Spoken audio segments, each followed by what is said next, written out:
Hello friends, welcome back to my channel moms unique. তো তোমাদের সামনে নিয়ে চলে এসেছে আবার একটা নতুন রেসিপি, রুই মাছের কালিয়া।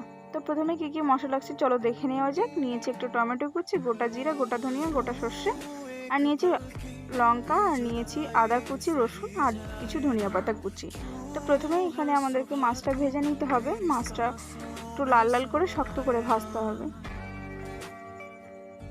তো আমাদের মাছটা ভেজে নেওয়া হয়ে গেছে, এবার আমরা মাছটা তুলে নেওয়ার পর কড়াইতে যে তেলটা ছিল তার মধ্যে আর কিছুটা তেল অ্যাড করে ওর মধ্যে দিয়ে দিয়েছি কালো জিরা ফোড়ন।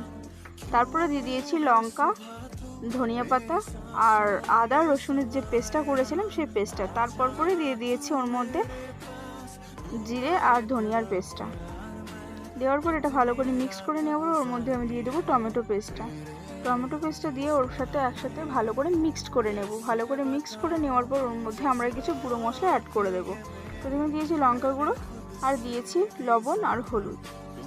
ভালো করে এই মশলাটা ভেজে নিতে হবে যতক্ষণ না তেল ছাড়বে, ততক্ষণ এই মশলাটা আমাদেরকে ভালো করে কষিয়ে নিতে হবে। তারপরে ওর মধ্যে আমরা দিয়ে দিয়েছি যে মিক্সিতে আমরা মিক্স করেছিলাম, সেই মিক্সি ধুয়ে আমরা যে সেই জলটা আমরা দিয়ে দিয়েছি। দেওয়ার পর এই জলটাতে আরও কিছুটা আমরা ঝোল অ্যাড করে দেব।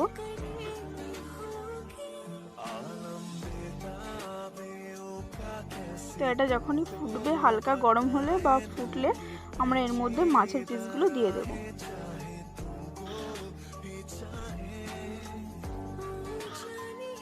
তো দিয়ে দিয়েছে, দেখো কতটা ফুটছে। এটা এভাবে ভালো করে ফুটে গ্রেভিটা গাঢ় হয়ে গেলে আমরা তখন এর মধ্যে গরম মশলা গুঁড়ো দিয়ে নামিয়ে দেব। তো গ্রেভিটা দেখছো কত সুন্দর হয়ে গেছে।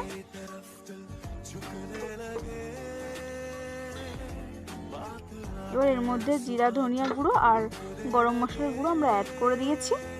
এবার এটা আর একটু ফুটে গেলে আমরা ঢেকে ফুটিয়ে নিয়ে নামিয়ে দেবো। এর আমাদের রেসিপিটা রেডি হয়ে যাবে। তো দেখো আমাদের রেসিপিটা পুরো রেডি হয়ে গেছে। এবার এটা আমরা গরম গরম ভাতে সার্ভ করব। তোমাদের ভালো লাগলে তোমরা অবশ্যই বাড়িতে এই রেসিপিটা ট্রাই করো, আর কেমন লাগছে অবশ্যই আমাকে কমেন্ট করে জানিও। আরও এরকম সুন্দর সুন্দর ভিডিও পেতে আমার চ্যানেলটি সাবস্ক্রাইব করে পাশে বেল আইকনটা বাজিয়ে দেবে, তাহলে প্রথম রেসিপির নোটিফিকেশানটা তোমাদের কাছে আগে যাবে। রেসিপিটি ভালো লাগলে অবশ্যই like, comment, share and subscribe তো মাস্ট করবে। আমরা রেসিপিটা সার্ভ করতে থাকি, তোমরা ততক্ষণ আমার চ্যানেলটা সাবস্ক্রাইব করতে থাকো।